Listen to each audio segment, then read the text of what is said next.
Voter list verification को लेकर बिहार में विवाद बढ़ता ही जा रहा है।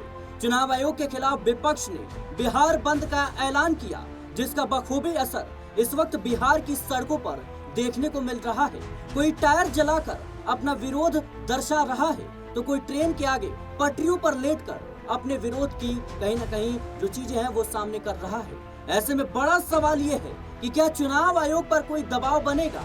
क्या चुनाव आयोग विपक्ष के दबाव में आकर फैसला वापस लेगा?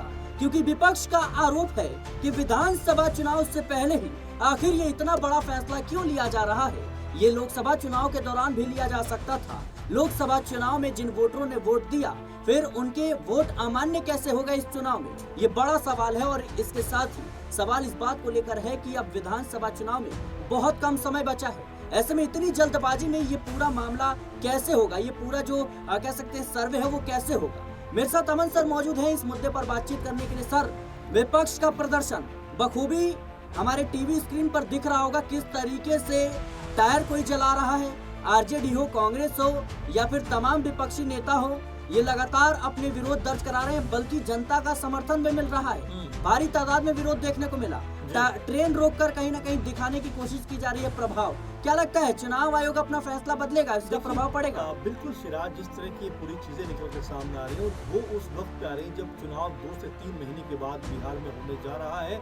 इसकी टाइमिंग को लेकर सवाल उठाए जा रहे हैं कि भाई आखिर ठीक चुनाव से पहले इस तरह की चीजों को कराए जाने की जरूरत क्या थी? अगर आपको कराना ही था 2024 के चुनाव से पहले आपको कराना चाहिए था, लेकिन वहां पर आपने जिन वोटर्स से वोट लिया, MP बनाए, अब कहते हैं कि भाई हम उन वोटर्स को अवैध कर देंगे, उनके पास डॉक्यूमेंट नहीं है, तमाम चीजें नहीं है, वोट वेरिफिकेशन होना, वोटर का जो वेरिफिकेशन होना बहुत जरूरी है। इस तरह की बातें कहीं ना कहीं कही जा रही है, लेकिन सवाल फिर वही घूम फिर के आते हैं कि आखिर किस आपाधापी में लोग हैं, किस आपाधापी में एजेंसियां हैं और किस आपाधापी में चुनाव आयोग नजर आता है जो तुरंत के तुरंत इस काम को करवाना चाहता है। अब ये सवाल उठ के सामने आ रहे हैं कि आखिर 2024 में जब ये लोग मान्य थे तो आखिर 25 में आते आते कैसे अमान्य हो सकते हैं? बिल्कुल महत्वपूर्ण और बड़ा सवाल अपने आप में ये बनता है। इसके खिलाफ कहीं जाकर चाहे आरजेडी की बात करें, कांग्रेस पार्टी की बात करें, वाम दलों की बात करें या फिर हम आम आदमी पार्टी की बात करें, जितने भी विरोधी खेमे कह सकते हैं कि विपक्षी दल हैं बिहार के अंदर, वो एक साथ एक सुर में सुर मिलाकर ये बात कर रहे हैं कि भाई जो भी फैसला लिया गया है बेहद गलत है,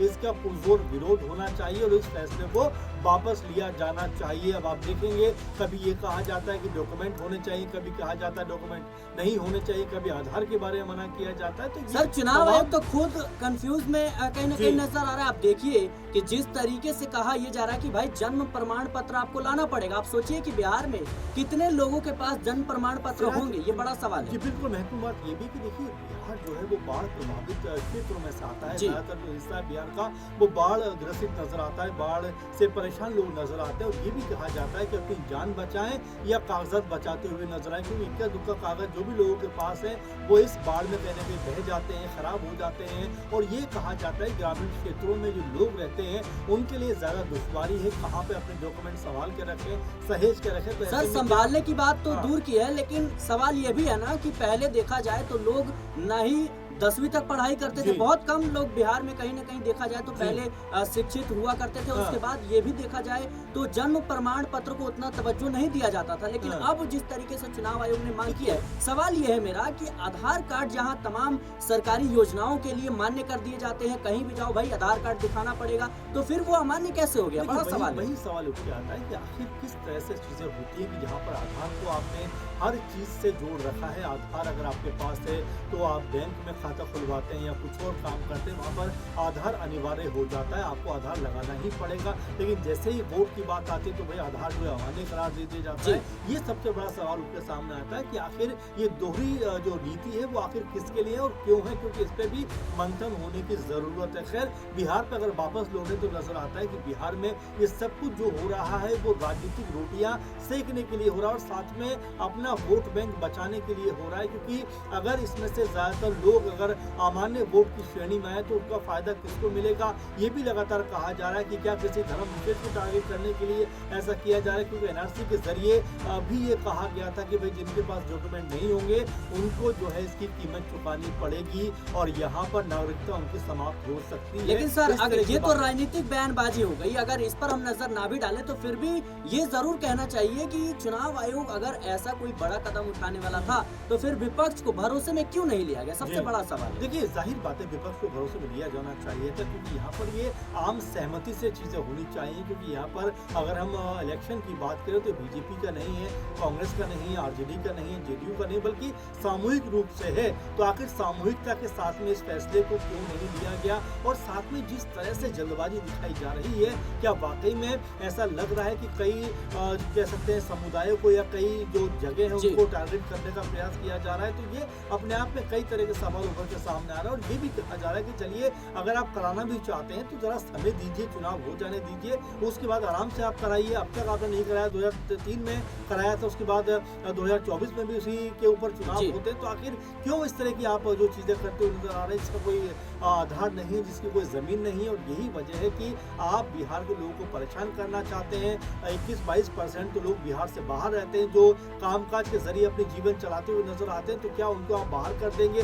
क्या जी। वापस छुट्टी लेकर वो आएंगे? तो ये तमाम जो चीजें उलझन पैदा करने वाले तेजस्वी यादव तो यहाँ तक कहते हैं कि अगर आप डॉक्यूमेंट बनवाने भी निकलोगे तो उसके लिए आपको भारी मशक्कत करनी पड़ेगी, अच्छा खासा पैसा खर्च करना पड़ेगा, क्योंकि डॉक्यूमेंट बनना आसान नहीं है। अब जो आज जिस तरह का विरोध प्रदर्शन अच्छा, हुआ है, राहुल गांधी का जो बयान आज सामने आया है, उन्होंने साफ तौर पर कहा कि जो अधिकारी ये तमाम तरह की चीज कर रहे हैं, कानून उनको छोड़ेगा नहीं, एक ना एक दिन सत्ता जरूर बदलेगी और उनका हिसाब किताब किया जाएगा। जी। इसके साथ ही राहुल गांधी ने यह भी कहा कि चुनाव आयोग जिस तरीके से उनके अधिकारी बात कर रहे हैं, ऐसा लग रहा है कि वो बीजेपी आरएसएस के प्रवक्ता हैं। देखिए, जी। जाहिर बात है राहुल गांधी हर मुद्दे को बड़े संजीदगी से उठाते भी हैं, उसके ऊपर काम भी करते हैं और कहीं ना कहीं उन लोगों के साथ में खड़े होते हैं जो कहीं भी पीड़ित दिखाई पड़ते हैं, कहीं भी कोई चीज़ से परेशान नजर आते हैं। अब जब से ये पूरा के वो वोटर वेरिफिकेशन का मामला सामने आया, राहुल गांधी लगातार बयान पे बयान दे रहे हैं। और आज जिस तरह से बिहार के अंदर पहुंचे और जो बयानबाजी उन्होंने कही है, उन्होंने साफ संदेश दिया है कि अगर यहाँ पर सरकार का परिवर्तन होता है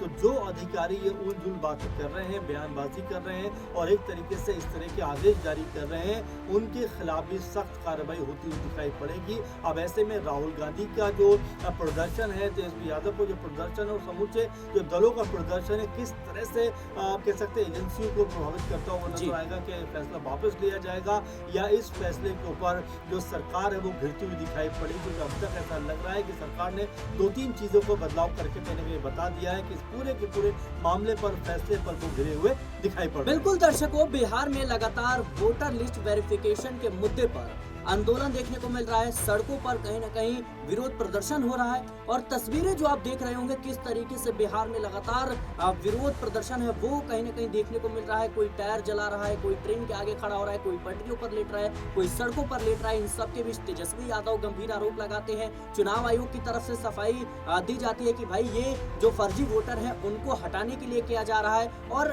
कहीं न कहीं पारदर्शिता के लिए किया जा रहा है, निष्पक्षता के लिए किया जा रहा है। लेकिन बड़ा सवाल है कि विपक्ष इससे घबराया हुआ क्यों है? विपक्ष लगातार सवाल उठ रहा है। राहुल गांधी का कहना है कि भाई जो चुनाव आयोग के अधिकारी हैं वो इस लहजे में बात कर रहे हैं जैसा लगता है कि वो बीजेपी और आरएसएस के प्रवक्ता हैं। फिलहाल इस पूरे मुद्दे को लेकर आपकी क्या राय है, हमें कमेंट बॉक्स में जरूर बताएं। देश और दुनिया की तमाम खबरों के लिए बने रहें नेक्स्ट 9 न्यूज़ के साथ।